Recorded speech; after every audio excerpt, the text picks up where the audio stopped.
बिस्मिल्लाहिर्रहमानिर्रहीम। अस्सलामु अलैकुम वरहमतुल्लाहि वबरकातुहू। मुअज़्ज़िज़ हाज़रीन इकराम, बुज़ुर्गान मिल्लत, मेरे गयूर नौजवान साथियों, और जहां तक मेरी आवाज़ मेरे दुश्मनों को पहुंच रही है, सुन लो मेरी आवाज़ को।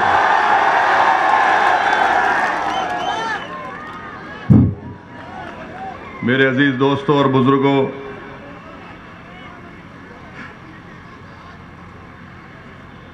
मौलाना एहतशाम रज़ा हाशमी साहब, उम्मीदवार प्रत्याशी मजलिस इत्तेहादुल मुस्लिमीन हसनपुर, एडवोकेट मोहम्मद आदिल अंसारी साहब, उम्मीदवार नौगावा सादात, मोहतरम जनाब शौकत अली साहब, सदर मजलिस उत्तर प्रदेश जनाब शमीम तुर्क साहब, जनरल सेक्रेटरी उत्तर प्रदेश मजलिस इत्तेहादुल मुस्लिमीन निज़ाम नश्तर साहब, रुकने बल्दिया मुफ्ती साकिब कासमी साहब, नईम मंसूरी साहब जो ज़िला सदर हैं अमरोहा के, यूसुफ अब्बासी साहब, जनाब रईस अहमद सैफ़ी साहब, ज़ीशान मंसूरी साहब, जनाब फ़ारूक सैफ़ी साहब, जनाब हाजी यासीन अंसारी साहब, हाजी नईम अंसारी साहब, हाफिज़ आसिफ साहब, मौलाना अब्दुल करीम साहब, एडवोकेट आसिम अंसारी साहब, मोहम्मद फैसल तुर्क साहब। मेरे अजीज़ दोस्तों और बुज़ुर्गों, मैं आपको ये बताने आया हूँ कि आप अपना वोट 10 तारीख के उत्तर प्रदेश के विधानसभा के पहले चुनाव में ज़रूर उस अपने वोट का इस्तेमाल करिए। मैं आपको शुक्रिया अदा करने भी आया हूं कि आपने अपना कीमती वक्त निकालकर आज की इस मीटिंग में आपने शिरकत की। आपका बेहद शुक्रिया। अल्लाह आपके जज्बे को और मजबूत करे और मजलिस से वाबस्तगियों को अल्लाह आपके नस्लों में दाखिल कर दे। मेरे अजीज दोस्तों और बुजुर्गों, मजलिस इत्तेहादुल मुस्लिमीन के एक सिपाही होने के नाते मैं आपको ये बताने आया हूं कि हम सियासत या राजनीति पिछले 70 साल से मजलिस इत्तेहादुल मुस्लिमीन अमली सियासत में हिस्सा ले रही है। हम सियासत या राजनीति हमारे लिए कोई तिजारत नहीं है, कोई दौलत कमाने का जरिया नहीं है। हमारे लिए सियासत में, भारत की जमहूरियत में हिस्सा लेने का मकसद ये है कि हमको हमारा हक मिले, मजलूमों से इंसाफ हो, कमजोरों को ताकतवर बनाया जाए, गरीबों को उठाया जाए, माँ और बहनों को आप उनका हक मिले, और जो भारत के संविधान में जो कमजोरों के ताल्लुक से बाबा साहेब अम्बेडकर ने लिखा, वो तमाम चीजों को हासिल किया जाए। मजलिस में और दूसरी सियासी पार्टियों में फर्क यह है कि हम राजनीति गरीब और कमजोरों की हक की लड़ाई के लिए करते हैं, अपनी जाती अना के लिए या मकबूलियत के लिए या तिजारत के लिए नहीं करते। और आज मैं उत्तर प्रदेश में अगर आया हूं, अल्लाह मेरे दिल का हाल जानने वाला है।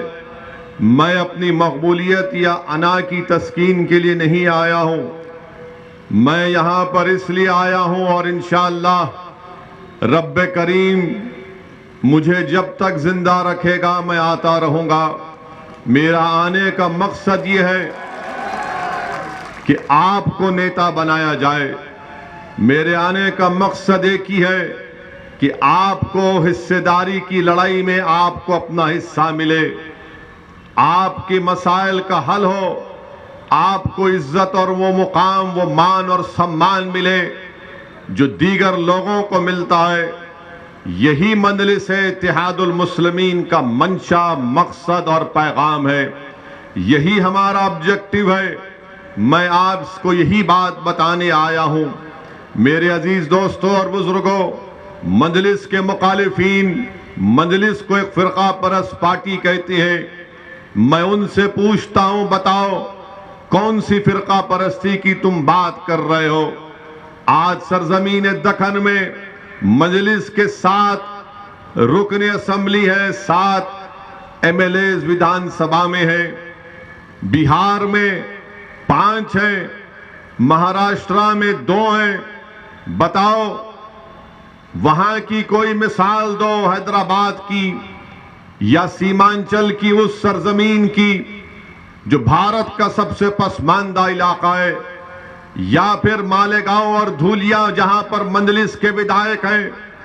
क्या इन हमारे विधायकों ने किसी मजहब के खिलाफ कोई बात की? क्या हमने नफरत को आम किया या मोहब्बत को आम करने की बात करते हैं?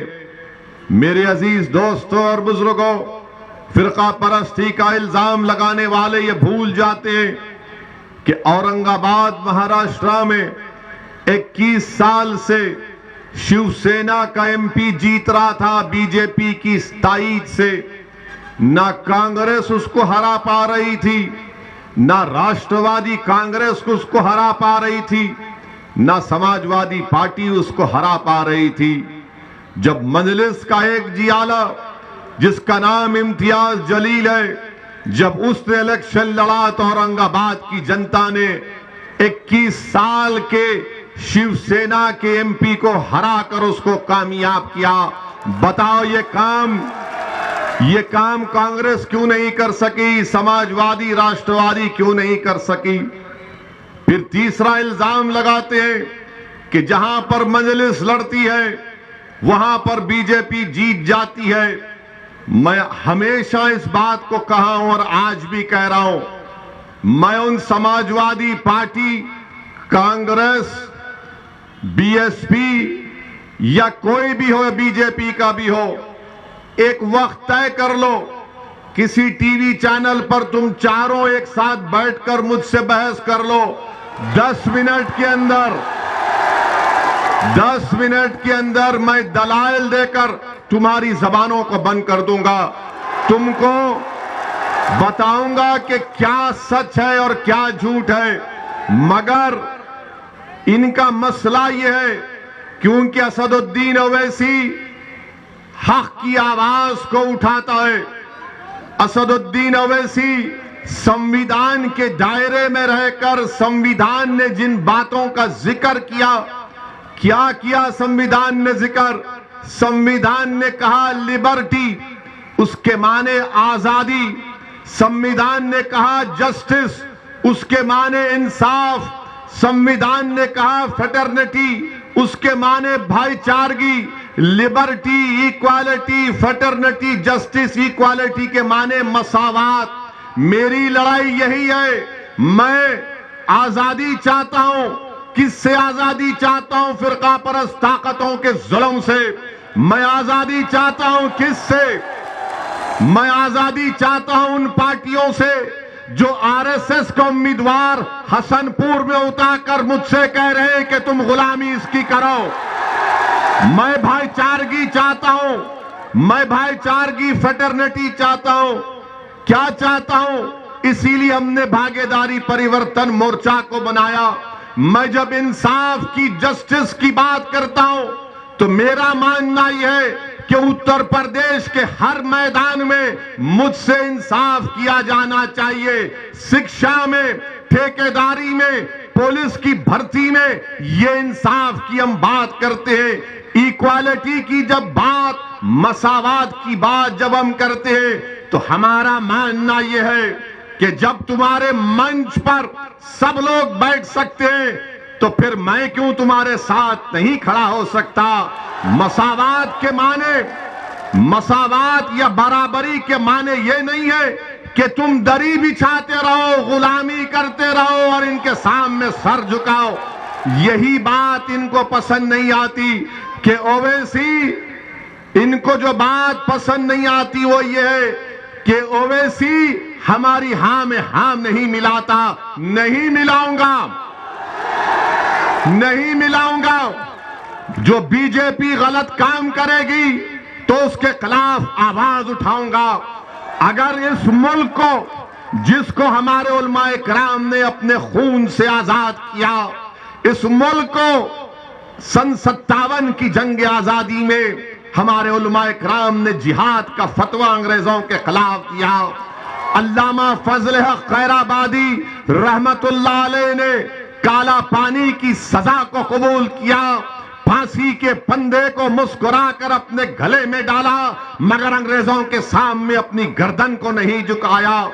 रेशमी रुमाल की तहरीक चलाने वालों ने माल्टा की जेल में सालों गुजार दिए। हमने इस मुल्क को अपने खून से आजाद करवाया। ये मुल्क मेरा भी है, सबका मुल्क है। मगर आज अगर बीजेपी उस मुल्क के सेकुलर कैरेक्टर को बदलने की बात करती है तो असदुद्दीन ओवैसी मोदी की आंख में आंख डालकर बोलता रहा और बोलता रहेगा इंशाअल्लाह ताला। अगर कोई ये समझता है कि उत्तर प्रदेश के बीजेपी के मुख्यमंत्री के खिलाफ तकरीर करने से मेरी आवाज को दबा दिया जाएगा, तो याद रखो, जब तक जिंदा हूं सच बोलता रहूंगा, तुम्हारी ताकत मुझे दबा नहीं पाएगी। आज इल्जाम लगाती है कि मजलिस के लड़ने से बीजेपी जीत जाती है। बोलते हैं ना, सुना आपने, बहुत से मुनाफिकीन है जो ये बात को करते रहती है। मैं उनसे कह रहा हूं, अगर तुम्हारे दिल में, तुम्हारी सोच में अगर राई बराबर, जमीर जिंदा है तो सुनो मेरी इस बात को। बताओ, 2014 के पार्लियामेंट के चुनाव हुए थे, क्या ओवैसी की पार्टी यहां से लड़ी थी? 75 लोकसभा की सीट पर बीजेपी कामयाब हो गई, मेरी वजह से जीती। समाजवादी पार्टी के 5 यादव परिवार के लोग कामयाब हो गए थे, याद है ना? 5 कामयाब हो गए। फिर 2017 का विधानसभा का चुनाव आया, हम लड़े इलेक्शन, मगर 400 विधानसभा की सीटें हैं, वहां पर कैसे बीजेपी जीत गई? समाजवादी कांग्रेस के साथ बसपा अपनी ताकत पर लड़ रही थी, मगर इल्जाम किस पे लगाते हैं? नहीं, ओवैसी आया था। 2019 का लोकसभा का चुनाव हुआ, हम नहीं थे, समाजवादी और बसपा मिलकर लड़े। बहन जी और ये मोहतरम मिलकर लड़े। और दिल्ली में एक तंजीम है, उसका नाम है CSDS।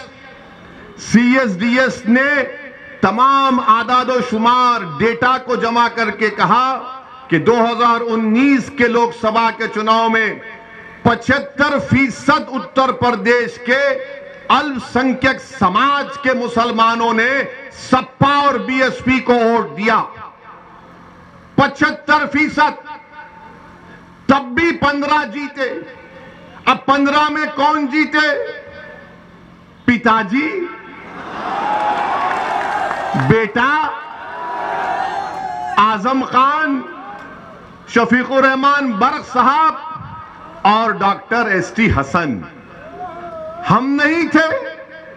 हमारे क्या अजिन्नात जाकर इनको बोले कि बीजेपी को जिता दो? राहुल गांधी अमेठी हार गए, केरल चले गए, तो कांग्रेसी बोलते ने ओवैसी की वजह से। अब ऐसा हाल हो गया कि अगर हम रास्ते से गाड़ी से चले गए और किसी घर में सपा के या कांग्रेसी के घर में भैंस दूध देने वाली है, सुबह में दूध नहीं दी तो बोलेंगे ओवैसी गया था इसलिए दूध नहीं दे रही है। अब आप इनसे पूछिए कि ओवैसी की वजह से बीजेपी जीत रही है या तुम्हारी नाअहली की वजह से बीजेपी जीत रही है। ये नाअहल है, इन पर एतबार नहीं किया जा सकता। अच्छा, और एक मजलिस की मुखालिफ एक बात करते मुखालिफीन, क्या कहते, अब चुनाव आ गया, अब इनके तमाम ये अहले मुनाफिक फिरते हैं हर जगह बैठकर, जिस तरह शैतान कान में खुसखुस करता है ना, ये शुरू कर दिए अपना खुसखुस। क्या बोलेंगे? जिंदगी मौत का चुनाव है, बोलेंगे ना, बोल रहे हैं ना, ए बेटा जिंदगी मौत का चुनाव है, गड़बड़ मत कर दियो। अब ये जिंदगी मौत का चुनाव क्या 2002 में नहीं हुआ? ये जिंदगी और मौत का चुनाव 2007 में नहीं हुआ? ये जिंदगी और मौत का चुनाव 2012 में नहीं हुआ? ये जिंदगी और मौत का चुनाव 2017 में नहीं हुआ? अरे बोलने वालों, कितना झूठ बोलोगे? तुम अपना ज़मीर बेच चुके हो, और जब बोलने वाले बोलते हैं आप मासूम हैं। जब आपको नजर आता है कि भाई जिंदगी और मौत का चुनाव है, तो आप डर कर अपने वोट का इस्तेमाल करते हैं, और फिर उसके बाद हम रोज मरते हैं, रोज जनाजा निकलता है, एनकाउंटर के नाम पर जेल में जब नौजवानों की जवानी को बर्बाद कर दिया जाता है, बच्चों को स्कूल से महरूम कर दिया जाता है, बच्चियों के लिए कॉलेज नहीं खोला जाता, नौजवानों को रोजगार नहीं दिया जाता, हम रोज मरते हैं। मगर जब चुनाव आता है तो सब कहना शुरू कर देते तोतों की तरह, जिंदगी और मौत का चुनाव है। बताओ, अगर जिंदगी और मौत का चुनाव है तो फिर 2019 में क्या हुआ था, 2017 में क्या हुआ, 2014 में क्या हुआ? बताओ, जो तुम मेरी मुखालिफत करते हो, तुम मुझ पर उंगलियां उठाते हो, क्या क्या इल्जाम तुम मुझ पर लगाते हो, लगाओ, जितने इल्जाम लगाना है लगाओ। मुझे इस दुनिया में अगर अल्लाह इंसाफ नहीं करेगा तो अल्लाह जरूर आखिरत में इंसाफ करेगा, और अल्लाह इंसाफ करने वाला है, इस दुनिया में भी करेगा इंशाअल्लाह ताला। मैं इनसे सिर्फ यही कह रहा हूं, डरो रब्बे करीम से, डरो। याद रखो, अगर तुम्हारे पास कोई प्रूफ है तो लेकर आओ, तुम्हारे पास कोई प्रूफ नहीं है, तुम जब देख लिए कि उत्तर प्रदेश का नौजवान बेदार हो चुका है, उत्तर प्रदेश का नौजवान अब डर कर वोट नहीं देगा, उम्मीद के नाम पर वोट देगा। जब ये पहचान चुके कि हमारी आवाजों को समाजवादी, बसपा और कांग्रेस में दबाया जा रहा है, तो नौजवान चीख मार कर कहता है कि अब हिस्सेदारी की लड़ाई होगी, जिंदा रहेंगे, मरेंगे नहीं अब कभी इंशाअल्लाह ताला। डरो, मगर इन लोगों से कहना चाह रहा हूं, डरो। एक दिन हम सबको जाना है।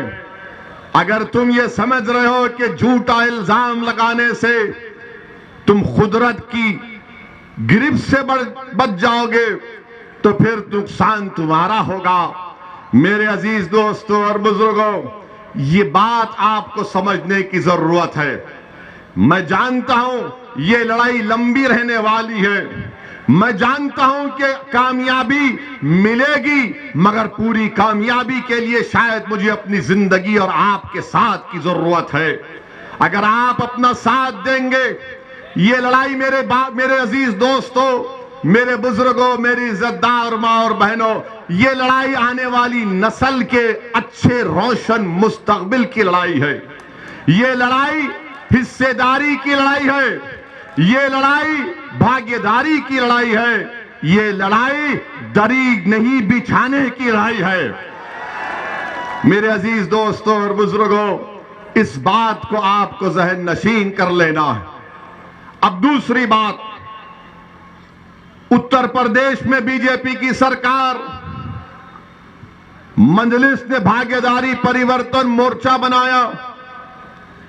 हमने तय किया कि बाबू सिंह कुशवाहा, अगर उत्तर प्रदेश की जनता उनको अपने दुआओं से, अपने मोहब्बत से, अपने आशीर्वाद से नवाजेगी तो बाबू सिंह कुशवाहा इंशाअल्लाह ताला पहले मुख्यमंत्री होंगे भागीदारी परिवर्तन मोर्चा के।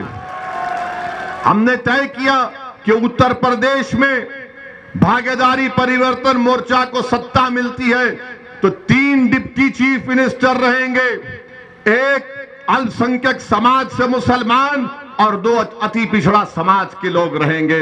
मैं पूछना चाह रहा हूं उन लोगों से जो जिंदगी और मौत की बात करते हैं, बताओ क्या समाजवादी बसपा अगर उनको सत्ता मिलती है तो क्या ये सामाजिक न्याय का पैगाम जो ओवैसी आज हसनपुर की जनता के सामने रख रहा है, आप दे सकते हैं उसको? नहीं दे सकते। आप क्या करते हैं कि आप सिर्फ डराना चाहते हैं। मेरे अजीज दोस्तों और बुजुर्गों, आपको मैं ये बताना चाह रहा हूं कि 5 साल बीजेपी की सरकार रही बाबा की और बाबा ने कुछ नहीं किया। बाबा ने कुछ नहीं किया। बाबा ने कहा था 70 लाख नौकरियां देंगे। आज मैं नौजवान बड़ी तादाद में यहां पर खड़े हैं। मैं आपसे पूछना चाह रहा हूं कि 5 साढ़े 4 साल का ज्यादा वक्त हो गया, कितनों को सरकारी नौकरी मिली? हाथ उठाओ। कितनों को नौकरी चाहिए? हाथ उठाओ। बाबा जरा देखो, ये इतने हाथ उठे हुए हैं और ये हाथ ऐसे बटन पर जाएंगे पतंग की निशान पर 14 तारीख को इंशाअल्लाह ताला। आज उत्तर प्रदेश में बेरोजगारी 4% से ज्यादा हो गई। आज उत्तर प्रदेश में ग्रेजुएट नौजवान 50% से ज्यादा नौकरी की तलाश में। आज उत्तर प्रदेश में टेक्निकल एजुकेशन के ग्रेजुएट 45% रोजगार के तलाश में है। आज उत्तर प्रदेश में 60% से ज्यादा डिप्लोमा होल्डर्स नौकरी रोजगार के तलाश में है। बीजेपी के पास इसका कोई सवाल नहीं है, इसका कोई जवाब नहीं है। बीजेपी से अगर आप पूछेंगे बाबा से तो बाबा बोलेंगे, ए नौजवान, तू हमको वोट दे, मुगलों को हराना है हमको। बीजेपी बोलेंगे हमको वोट दो, मुगलों को हराना है। सपा बसपा कहेंगे हमको वोट दो, बीजेपी को हराना है। और आप मासूम इन दोनों को देखते हैं, ये क्या हो रहा है? एक तरफ जिंदगी मौत, एक तरफ मुगलों को हराना, दूसरी तरफ ये कह रहे हैं कि बीजेपी को हराना है। मेरे अजीज दोस्तों और बुजुर्गों, आपको मैं ये पैगाम देने आया हूं कि आप हिस्सेदारी की लड़ाई के लिए अपने वोट का इस्तेमाल करिए। आप अपने इज्जत और मान सम्मान को हासिल करने के लिए अपने वोट का इस्तेमाल करिए। आप अपने हसनपुर में आपके पास कोई कॉलेज नहीं है, स्कूल नहीं है, अस्पताल नहीं है। यहां का बीजेपी का विधायक था, कुछ नहीं किया। उससे पहले समाजवादी के कोई जनाब थे, उन्होंने कुछ नहीं किया। आपको ये बताना चाह रहा हूं, आपको ये बताना चाह रहा हूं कि योगी आदित्यनाथ अपने भाषण में कहते हैं कि मैं मई जून में सर्दी पैदा कर दूंगा। मुख्यमंत्री है और कहते हैं कि मई जून में सर्दी पैदा कर देंगे। मुख्यमंत्री, आपको तो मौसम वैज्ञानिक बन जाना चाहिए। मई जून में सर्दी पैदा करेंगे और मैं गर्मी निकाल दूंगा। मुख्यमंत्री जी, आप क्या पेंचिश के डॉक्टर हैं? इसबगोल खाने से तो सब निकल जाता है ना। बाबा का इसबगोल को बेच रहे हैं। हमारे पास हकीम साहब है, मैं गर्मी निकाल दूंगा, मैं सर्दी पैदा कर दूंगा। बाबा सुनो, हमारा बात, हमारी पैगाम सुनो।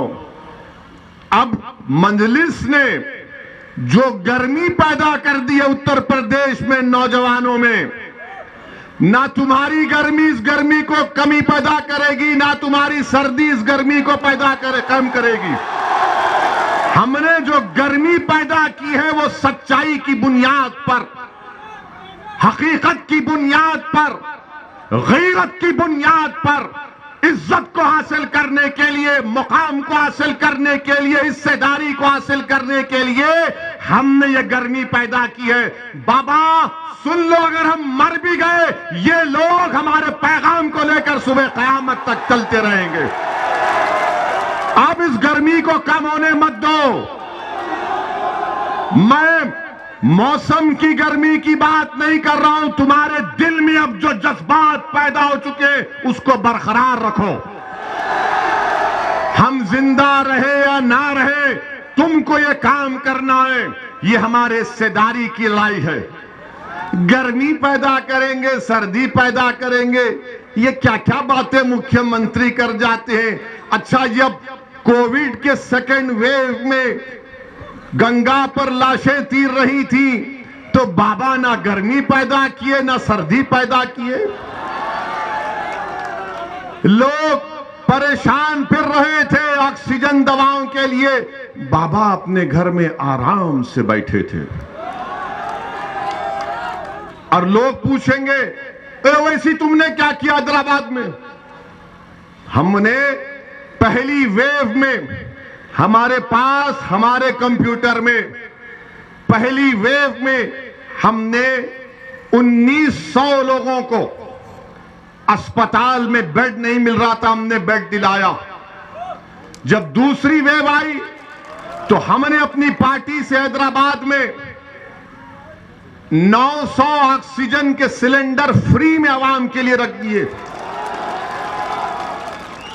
और हमने बर्तानिया से ऑक्सीजन कॉन्सेंट्रेटर 80-90 मंगाए, सब फ्री में, जिसको ना लेकर जाओ। मजलिस के अराकीन घर पर जाकर ये काम करते थे।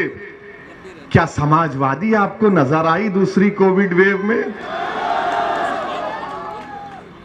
कमाल साहब भी नजर नहीं आए। इतने बाकमाल थे कि उनको हसनपुर से उठाकर वहां फेंक दिया गया। क्या कमाल है अखिलेश तुम्हारा। अब तुम्हारे कमाल को हम खत्म करने आए हैं इंशाअल्लाह ताला। इनके कमाल को, इंसान को नहीं, वरना ये हमारे भड़का भाषण बोल दिया वैसी। हम बड़े बाकमाल हैं, हम जानते हैं तुम्हारे जादू को अब तोड़ेंगे इंशाअल्लाह ताला। तो बाबा ने कुछ नहीं किया, बीजेपी ने कुछ नहीं किया, और हमारे देश के प्रधानमंत्री तो क्या बोले। लद्दाख में, डेप्सांग में, डेमचाक में, हॉट स्प्रिंग में चीन बैठा हुआ है। क्या कभी आपने अपने प्रधानमंत्री की जबान से सुना, हमारे भी हैं, लफ्ज़े चीन नहीं बोलेंगे? पश्चिम यूपी में तकरीर, भाषण देते मोदी जी, गन्ना कहते हैं, चीनी नहीं कहते, कहीं चीन ना निकल जाए। ये अजीब मामला है। कुछ नहीं बोलेंगे, और कुछ बोलेंगे तो बोलेंगे भड़काऊ भाषण देता है। मेरे अजीज दोस्तों और बुजुर्गों, उत्तर प्रदेश में बीजेपी की सरकार उत्तर प्रदेश के जनता के विकास के लिए कुछ नहीं किया। नौजवानों को एम्प्लॉयमेंट, नौकरी, रोजगार देने के लिए कुछ नहीं किया। शिक्षा का इंतजाम नहीं किया। इंडस्ट्रीज खत्म होने के दहाने पर आ गए। एमएसपी नहीं मिलता गन्ने का, गन्ने की कीमतें नहीं बढ़ती हैं। हर जगह पर बीजेपी से लोग नाराज हैं, लोग नाराज हैं बीजेपी से। अब आपसे हम गुजारिश कर रहे हैं कि आज एक विकल्प के तौर पर भागीदारी परिवर्तन मोर्चा आपके दरमियान में है। बाबू सिंह कुशवाहा हैं, बिंड समाज के, कश्यप समाज के, अति पिछड़ा समाज के तमाम लोग हैं, जिसमें मंजलिस भी है। आप 14 तारीख के दिन बेखौफ होकर अपने वोट का इस्तेमाल करिए। अब तीसरी बात हमारी है कि लोग हमको कहते हैं कि भड़काऊ भाषण देता है। मैं आपको बता रहा हूं कि उत्तर प्रदेश में अल्पसंख्यक समाज का क्या मौक़िफ़ है। हमने माहिरीन एक्सपर्ट्स को बिठाकर रिपोर्ट निकाली। उस रिपोर्ट में यह बात सामने आई कि उत्तर प्रदेश में अल्पसंख्यक समाज मुसलमानों के सबसे ज्यादा ड्रॉप आउट रेट बच्चे और बच्चियों का इन लोगों का है। सिर्फ 3% लोग ग्रेजुएट होते हैं, 1% पीजी के मुकम्मल कर पाते हैं। सिर्फ 2% लोगों के पास 5 एकड़ नहीं, 2% लोगों के पास भी 5 एकड़ जमीन नहीं है। सबसे ज्यादा बेरोजगार अगर कोई है तो अल्पसंख्यक समाज के मुसलमान। सबसे ज्यादा गरीबी पावर्टी किसी में है तो अल्पसंख्यक समाज के मुसलमान। बताओ फिर तुमने कौन सा सामाजिक न्याय किया? बताओ बीजेपी, बताओ सपा, बताओ बीएसपी वालों, आपने क्या किया? मगर जब चुनाव आ गया तो योगी कह रहे हैं कि गर्मी पैदा कर दूंगा, सर्दी निकाल दूंगा, और उधर से कोई कह रहा है जिंदगी और मौत का इलेक्शन है। क्या स्कूल नहीं मिलना? क्या स्कूल नहीं मिलना जिंदगी और मौत का नहीं है? क्या गरीब होना मौत की निशानी नहीं है? क्या बेरोजगार होना कमजोरी की निशानी नहीं है? क्या ग्रेजुएट नहीं होना बेबसी की मिसाल नहीं है? आपने क्या किया? मगर मंजलिस पर उंगली उठाते हैं। मेरे पास प्रोग्राम है, मैं जो बातें आपके सामने कर रहा हूं, अगर आप उत्तर प्रदेश में मंजलिस और भागीदारी परिवर्तन मोर्चा के उम्मीदवारों को कामयाब करेंगे तो इंशाअल्लाह ताला ये तमाम काम हम आपसे वादा कर रहे हैं करवाएंगे। अगर यहां से आपने एहतशाम रजा हाशमी को कामयाब किया तो ये उत्तर प्रदेश की विधानसभा में जाकर खामोश नहीं बैठेंगे। ये उत्तर प्रदेश की विधानसभा में जाकर हाथों को यूं यूं नहीं करेंगे। उत्तर प्रदेश की विधानसभा में अगर एहतशाम रजा हाशमी आपके दुआओं और वोट और रब्बे करीम के फजल से जाएगा तो आपकी आवाज में उत्तर प्रदेश की विधानसभा के दरो दीवार को हिला के रख देगा इंशाअल्लाह ताला। यही तो हमको चाहिए। अब आप ये पूछेंगे, ये सपा बसपा वाले बोलेंगे क्या होता है 8-10 जीत गए तो? 8-10? भारत की पार्लियामेंट में 540 में 2 दीवाने हैं, और जब ये 2 दीवाने खड़े हो जाते हैं तो बीजेपी के 300 खड़े होकर इस्तकबाल करते हैं हमसे। ये मिजाज पैदा करना पड़ेगा हमको। खामोशी तुमको हमेशा के लिए खत्म कर देगी, याद रखो। तुम खामोश रहोगे हिकमत के नाम पर, वो हिकमत नहीं है, बुज़दिली है। अगर तुम हिकमत के नाम पर खामोश रहोगे, नहीं, हिकमत यह है कि अपने हक के लिए लड़ो, क्योंकि संविधान कहता है। कब तक हिकमत का शिकार होगे? अरे अगर हिकमत की बात है तो फिर 14 तारीख को आरएसएस के और बीजेपी के उम्मीदवार को उनको हराओ यहां से, हसनपुर से, और एहतशाम रजा को कामयाब करो। कब तक तुम डर खौफ का शिकार होगे? मेरे अजीज दोस्तों और बुजुर्गों, जब हम दुनिया में आ चुके हैं तो हमारी मौत का, हमारी रिस्क का और हमारी इज्जत का अल्लाह लिखकर दुनिया में भी जाता है। अब ये तुम पर है कि तुम इस इज्जत को, रिस्क को तुम कैसे हासिल करोगे। जब तक तुम जिद्दोजहद नहीं करोगे, जब तक तुम मेहनत नहीं करोगे, अगर तुम बोलेगे नहीं ओवैसी ने कह दिया ना तो मेरी झोली में आकर गिरेगी, नहीं, मेहनत करना पड़ेगा, जुस्तजू करना पड़ेगा, पसीना बहाना पड़ेगा, खून बहाना पड़ेगा, अपनी लड़ाई को जमहूरी तरीके से लड़ना पड़ेगा। और अगर कोई ये समझता है कि हमारी जिंदगियों को खत्म कर देंगे, मैं उनसे यही कहना चाहूंगा, प्यारे, हम जब दुनिया में आए तो हमारे एक अहलुल्लाह ने, एक वली अल्लाह ने मेरे कान में अज़ान दी, मेरे कान में अज़ान दी, दूसरे कान में भी अज़ान दी। और उसके बाद हमारे अब्बा ने दोनों कानों में पढ़ के फूका, सियासत सियासत। अब हमारी पहली अज़ान तो हो चुकी है, अब दूसरी अज़ान भी नहीं होगी, सिर्फ खड़ा किया जाएगा जनाजे को। हम उसके लिए तैयार हैं। तुम्हारी ताकत, तुम्हारे धमकी आमेज पैगामात, तुम्हारे गोलियां हमारे हौसले और अज़म को नहीं खत्म कर सकेंगी इंशाअल्लाह ताला। और अगर कोई ये समझ रहा है चूहे की बिल में बैठकर अगर हमारी आवाज सुन रहा है तो सुनो बुज़दिलों,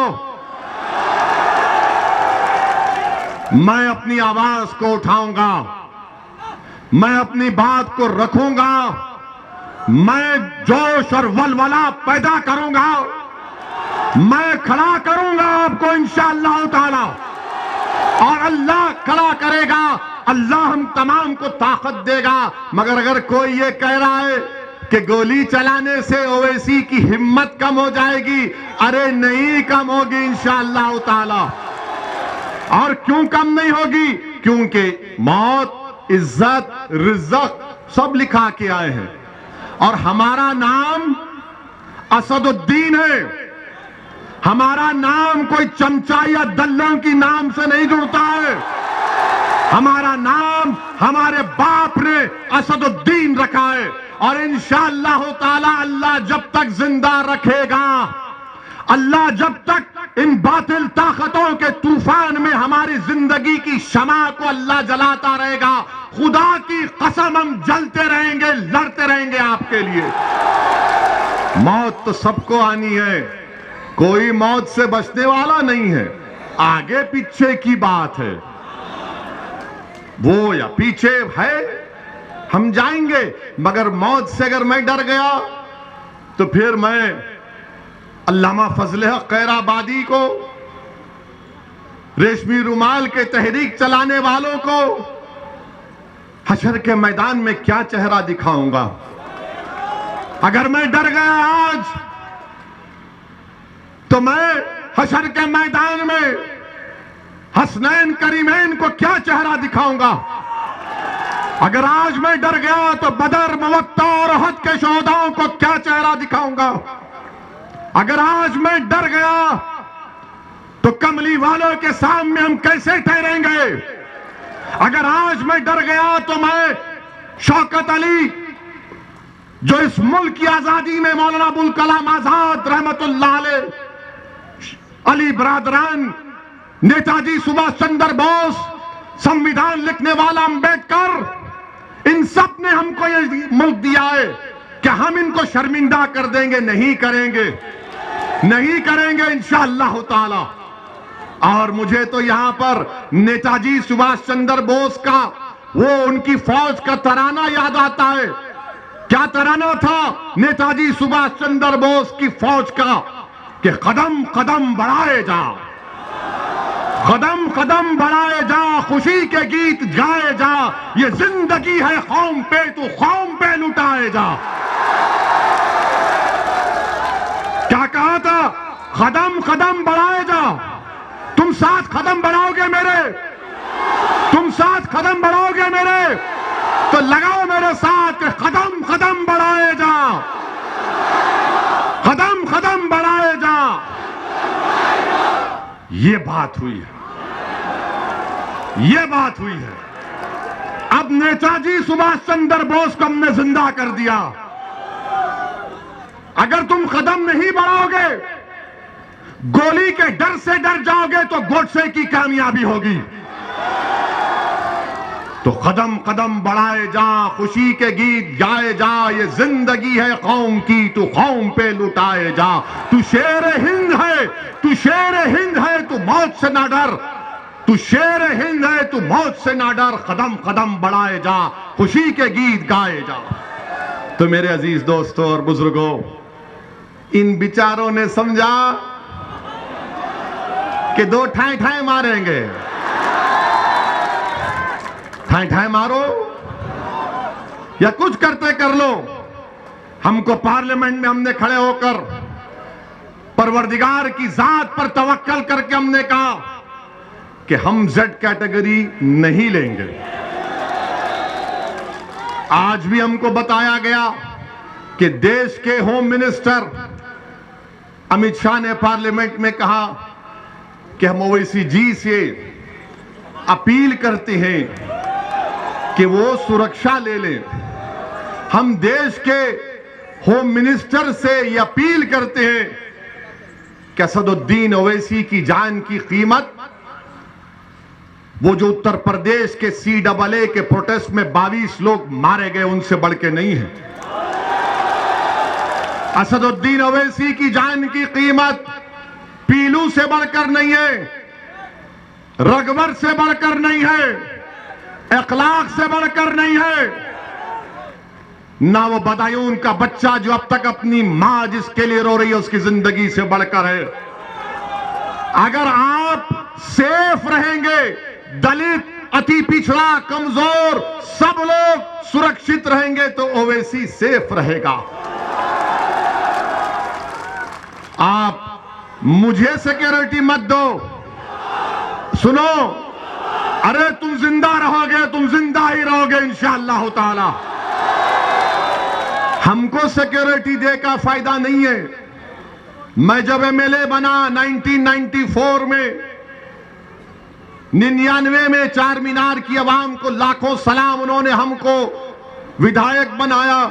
हम हर साल लिख कर देते हैं तेलंगाना की हुकूमत को कि हमको नहीं चाहिए।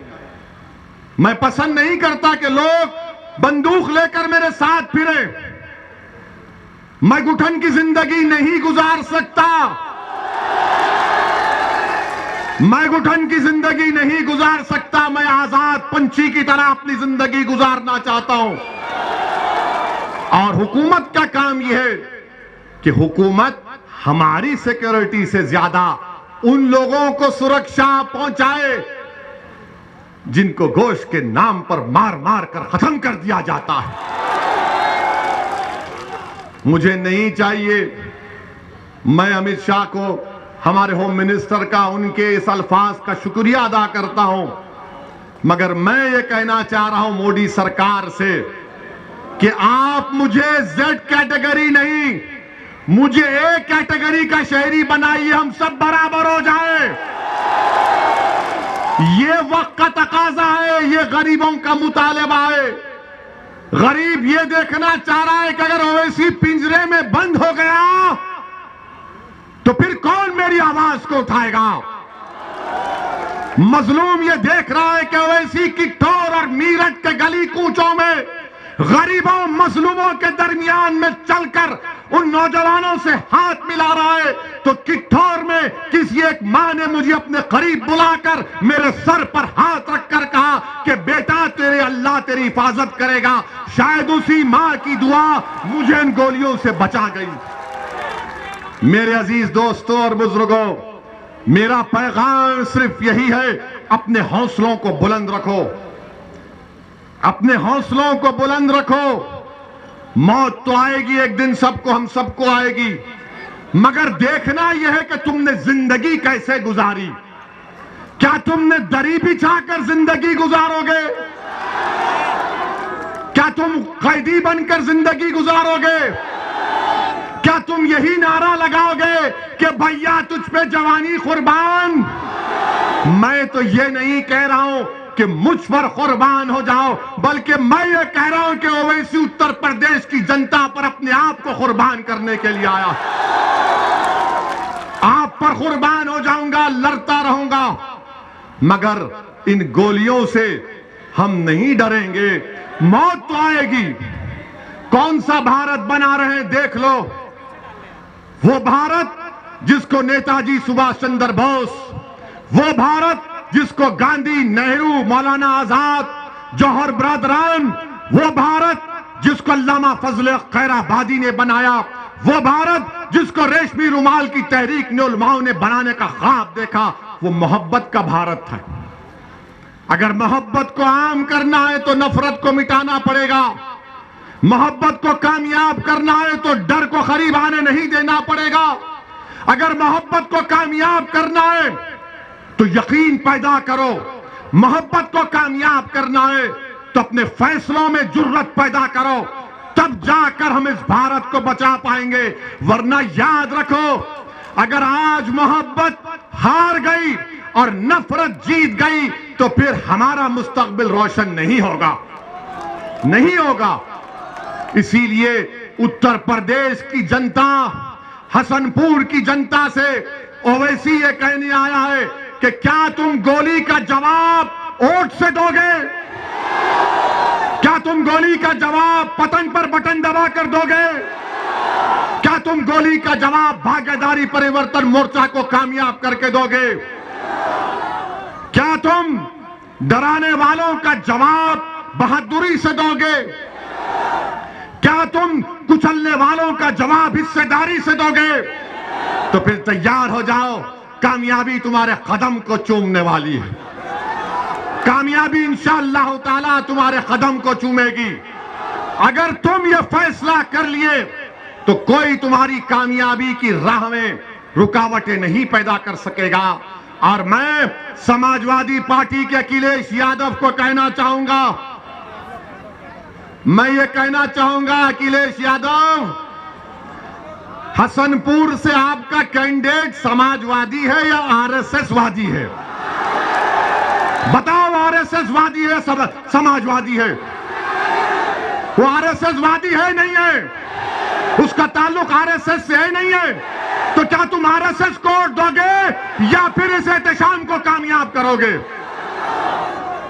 आरएसएस को दे दिए भैया। अब लगाओ नारा, जवानी तुझ पे कुर्बान, आरएसएस के लिए कुर्बान कर दोगे?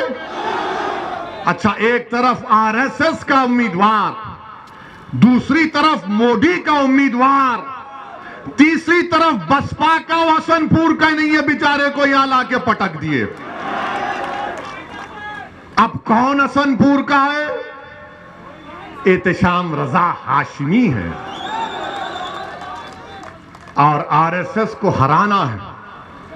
आप गलती मत करो। मैं हमारे बुजुर्गों से दर्दमंदाना अपील कर रहा हूं कि आपने अपनी जबानों को खामोश कर लिया जब समाजवादी में कल्याण सिंह आए थे। आज आपने देख लिया कि एक आरएसएस का उम्मीदवार समाजवादी का हसनपुर से प्रत्याशी बनकर आता है।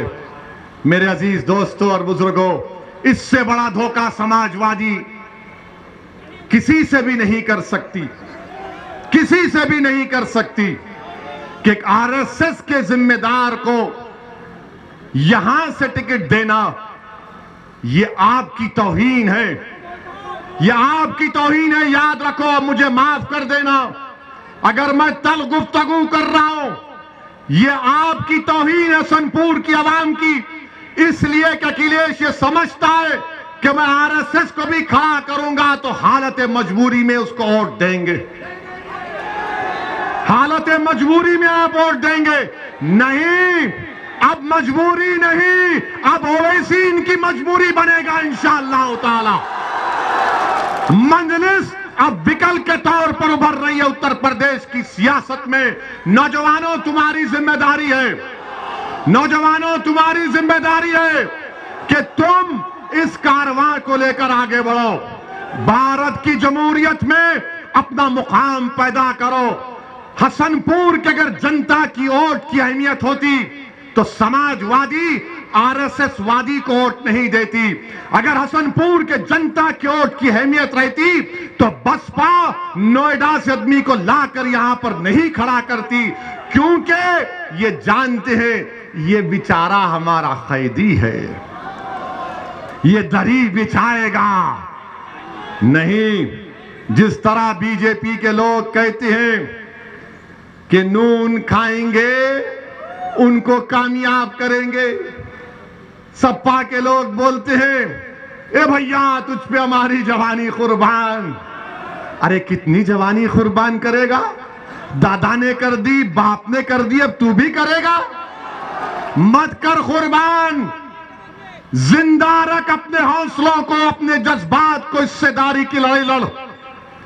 अब मंजलिस ये पैगाम दे रही है कि रोटी नून नहीं खाएंगे, दरी नहीं बिछाएंगे और पतंग को जिताएंगे इंशाअल्लाह ताला।